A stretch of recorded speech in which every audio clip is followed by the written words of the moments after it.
So hopefully you've had a chance to watch my video on multiplying whole numbers by a power of 10.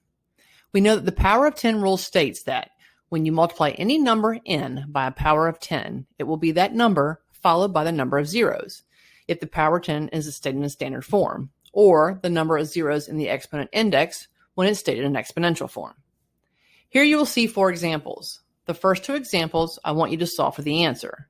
The last 2 questions, I have given you the whole number and the answer in standard form. I want you to solve for what power of 10 is needed to make the equation work. Pause the video, work it out for yourself, and then unpause and see if we get the same answer. Example 1.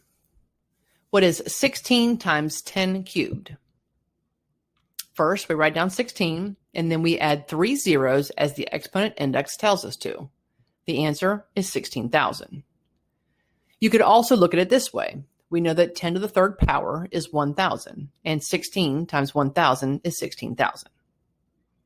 Example 2. 13 times 10 squared.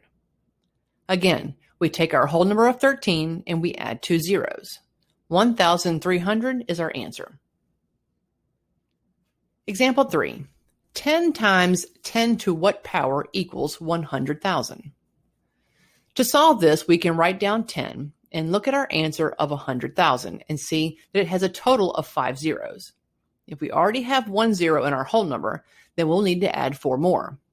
10 times 10 to the 4th power is 100,000. Example 4. 5 times 10 to what power equals 5 million? We know we can write down 5, and we need an additional 6 zeros to get 5 million. So 5 times 10 to the 6th power is equal to 5 million.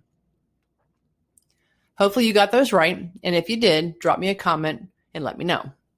For more math tips and tutorials, be sure to subscribe to my channel. You can also follow me on TikTok at ImprovedMath1 or check out my site at improvedmath.com. Thanks for watching.